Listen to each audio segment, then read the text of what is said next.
থেকে উৎকৃষ্টি পুরস্কার তুলে দেবেন টুর্নামেন্ট কমিটির সভাপতি সাধারণ সম্পাদক যুবদলের আহ্বায়ক এবং মুচমন ভাই সাহেব সকল নেতৃবৃন্দ।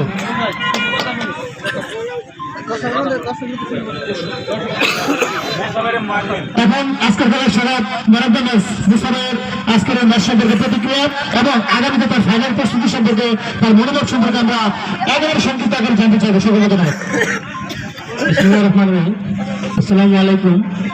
আসলে প্রথমে ধন্যবাদ জানাই আয়োজক কমিটিকে, এত সুন্দর একটি খেলা আয়োজন করেছে এবং মাঠটা অনেক সুন্দর। আমরা আসলে অনেক দূর থেকে আসি, মঠখোলা থেকে আসি আর কি। আমরা যেহেতু আমাদের টিমটা নিয়ে আসছি মঠখোলা ফুটবল একাডেমি, আমাদের কোনো আসলে বড় কোনো স্পন্সরও নাই, আমরা নিজেরাই গুছিয়ে গেছে বাচ্চাদেরকে নিয়ে আসি আর কি। এই জন্য হয়তো আজকে একটু লেট হয়ে গেছে।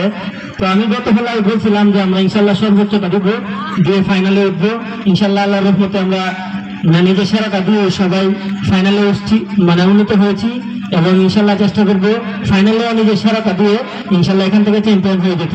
কারণ আমরা দূর থেকে আসছি, সকলের কাছে আমরা দোয়া চাই যেন আমরা টিমটা নিয়ে ভালোভাবে আসতে পারি এবং ফাইনালটা চ্যাম্পিয়ন হতে পারি। এবং আয়োজন কমিটিকে অনেক ধন্যবাদ জানাই, এত সুন্দর একটি টুর্নামেন্ট যাতে প্রতি বছরেই এখানে আয়োজন করা এবং আমরা দূর থেকে যাতে টিম নিয়ে আসতে পারি।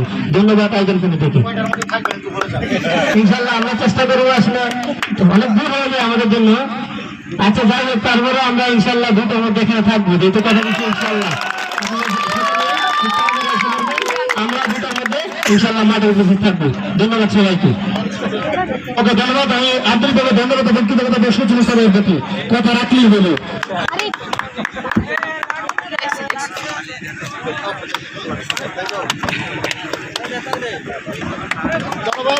সকল দর্শককে আবারও অত্যন্ত সুন্দর ধৈর্য সঙ্গে এখানে উপভোগ করার জন্য এবং আমাদেরকে সর্বোচ্চ সহযোগিতা করার জন্য আপনাদের